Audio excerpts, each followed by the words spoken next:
Welcome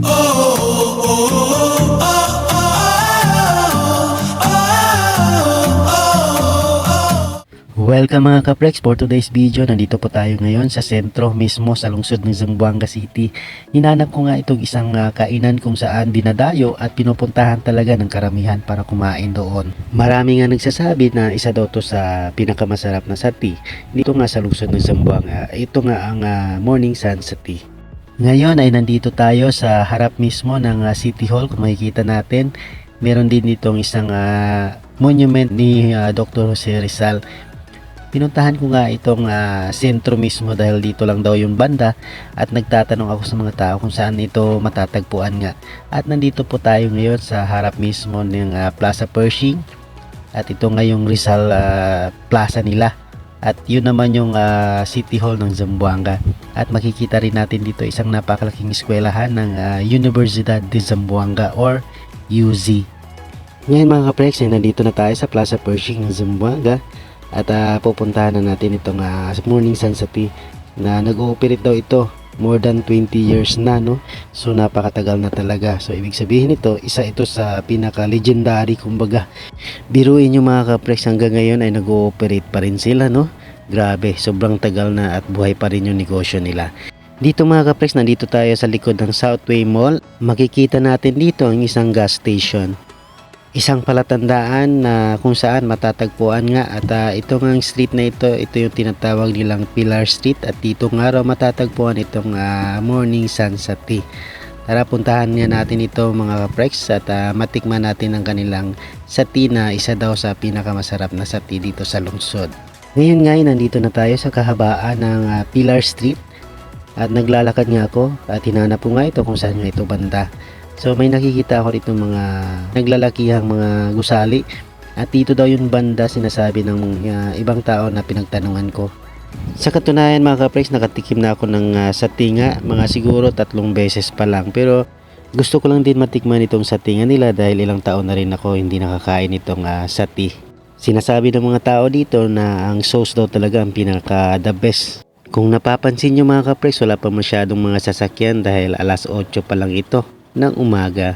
At sa di kalayuan mga kaprex ay nakikita ko na nga itong pangalan na Morning Sun Sati at ito nga yun, no? Ayan, no? At sa wakas mga kaprex ay nandito na nga tayo sa harap mismo ng Morning Sun Sati. Dito lang yan matatagpuan sa Pilar Street. Malapit ito sa mga Southern School Colleges. Tara mga kaprex, excited na ako at pinuntahan ko na ito at nilapitan ko na at nang matikman na nga natin ang kanilang sati na isa sa pinakamasarap daw na sati dito sa lungsod, no? Sinasabi ng iba karamihan na masarap nga daw talaga ito. So nandito na nga tayo sa mismong satihan at namimili na tayo ng mga makakain. Ito nga, no? Sa ngayon ay kakaunti lang yung display nila dahil yung iba ay umorder na kanina pa at medyo naunahan po tayo, no? Pero okay lang yan at may natira pa naman, no? At namili na nga tayo mga kaprex. Kumuha po tayo ng chicken stick at isang rice. At dito nga nilalagyan na ng sauce. Tingnan nyo mga kaprex, oh. Sauce pa lang, ulam na. Napakasarap dito. Sobrang sticky ng sauce nila. Ayan, oh. Tara, tikman natin. At dumiretso na nga tayo dito sa loob at makikita natin na sobrang daming mga bangko at lamesa. Ibig sabihin nito, marami talagang kumakain dito mga kaprex. Buong araw, gabi, meron din. So, kung makikita natin dito, ito ngay palatandaan na talagang maraming kumakain dito sa kanilang satihan. O-order na nga rin tayo ng isang legs ng chicken at ito nga 10 chicken stick. Sauce pa lang, tingnan nyo mga kaprex, oh, sobrang sticky. Mainit-init pa. Mabubusog ka nito mga kaprex sa halagang 130 pesos lang. Tara, let's go. Kain na tayo mga kaprex.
Napakasarap pala talaga ng ano nila. Morning sa tea. Ito yung sa tea na dinadayo dito sa Zamboanga City. No? Napakasarap yung sauce pa lang. Grabe, sobrang sarap. So, makakain ka talaga ng marami. Itong sa tea na to, nag-operate sila na more than 20 years.